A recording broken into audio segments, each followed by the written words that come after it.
Freedom! If you're not out to change the world, everything else is just Mickey Mouse. Welcome back and thank you for continuing to view. Once again, I'm Chiropractor Howie. And that was a quote by the one and only Reggie Gold, because this episode is dedicated to Reggie's memory and the model of practice that he inspired, which happens to be the model of practice that I've been sharing with y'all over the course of these videos. According to Reggie's writings on the subject, there are 3 paradigms of chiropractic thinking. Each chiropractor must choose one to live by, or else exist in a clouded world of half-truths, where refusing to face facts results not only in an inability to talk about chiropractic with clarity, but also to practice it. I will try to sum up each paradigm with the best of my abilities rather than just regurgitate what Reggie wrote on the subject. Now, the first paradigm maintains that chiropractic cures all diseases. Practitioners of this model use slogans like "the power that made the body heals the body." It's true, the only power that can heal the body is the power that made it. However, even that is not always enough. Sometimes people are beyond healing. To claim that all sick people get well when properly adjusted with quotes like "chiropractic gets sick people well" just can't hold up to ridicule without adding "sometimes." And this slogan, even if true, would only offer chiropractic to sick people and deny those who are not yet considered sick because they do not have some clinical or laboratory symptom.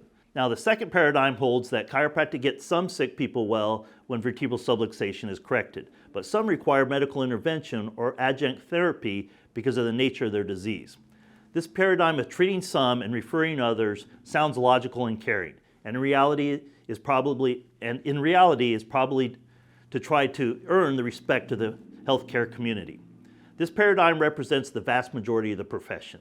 The biggest flaw in this paradigm arises when deciding who and what diseases to treat and which ones to refer out, because all treatment and referral decisions are dependent upon a diagnosis. Diagnosis is, after all, the greatest challenge and area of greatest risk of mistakes being made. Yet chiropractors who have far less diagnostic training than the medical profession think that they are competent enough. How's that possible when chiropractors are denied by law the use of diagnostic methods that invade the body chemically or surgically?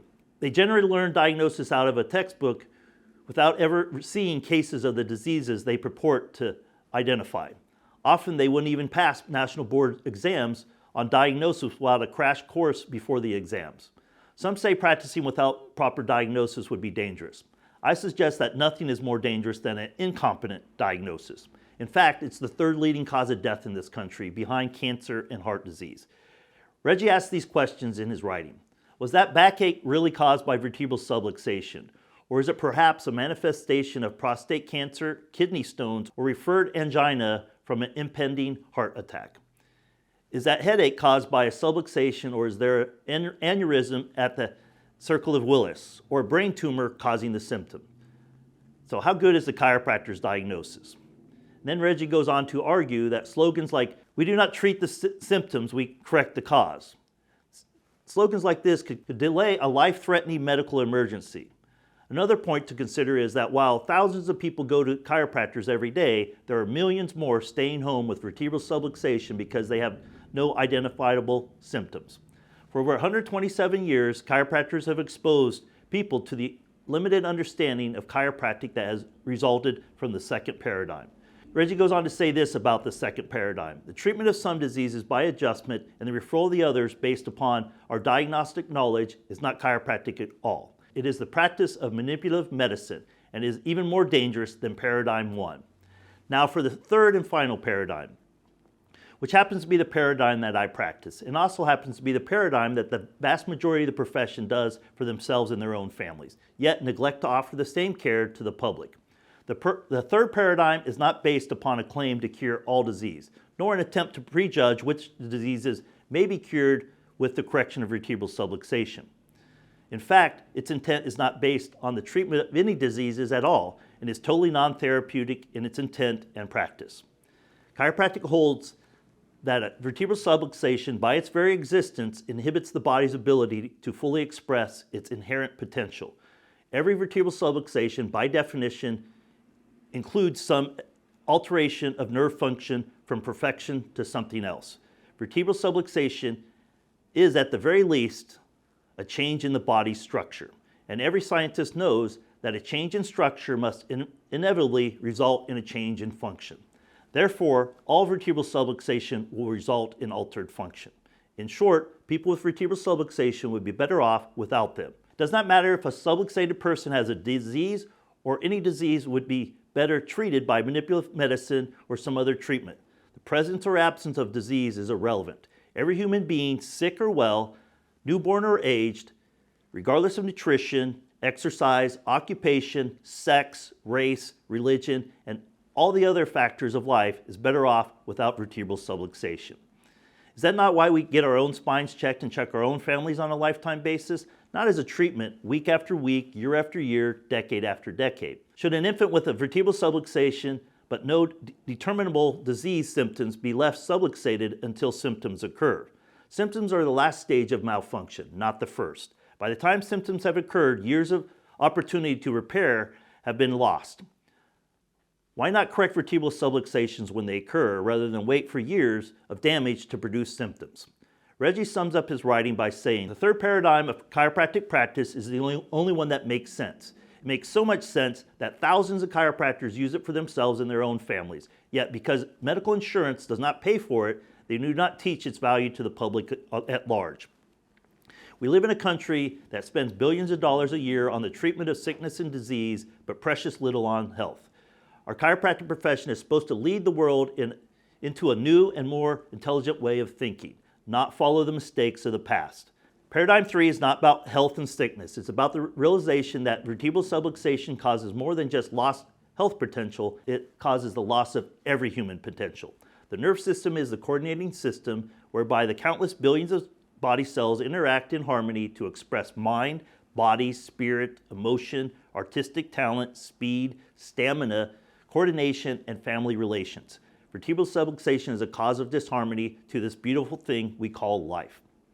Of course, that statement makes sense.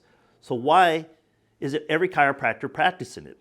I feel there's a limiting belief in the profession that those coming into our practices won't understand what we truly do as chiropractors and won't accept the idea that chiropractic needs to be done on a lifetime basis because the people won't have value for it and not want to pay for it. Then I would suggest that you need to create value for them.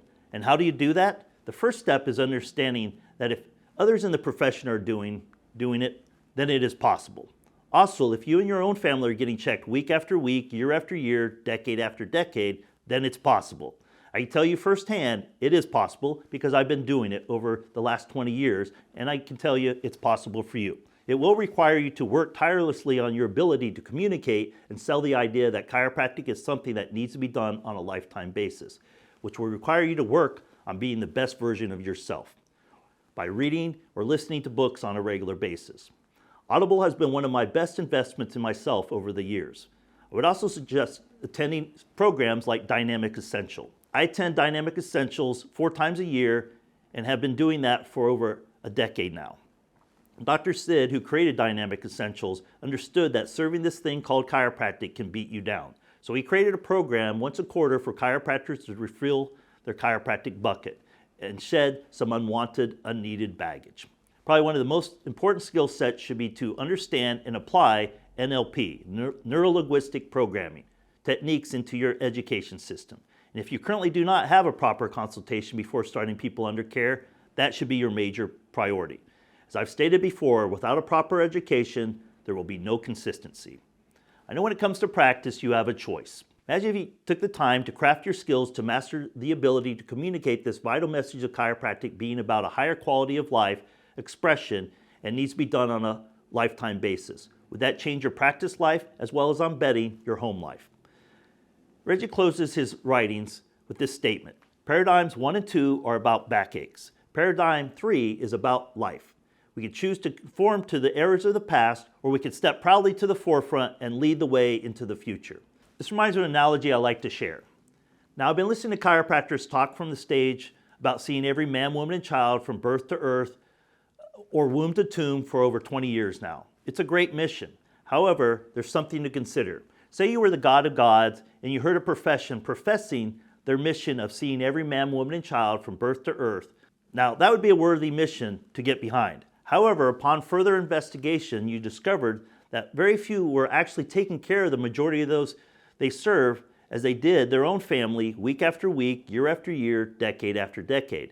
If that was the case, you'd never give them what they were asking for because they were not even taking care of those in their offices like they do their own selves and their own families. We need to stop playing Mickey Mouse and lead the people to our truth that would revolutionize how people view life and themselves. In fact, I've heard the next revolution following the tech revolution is the health revolution.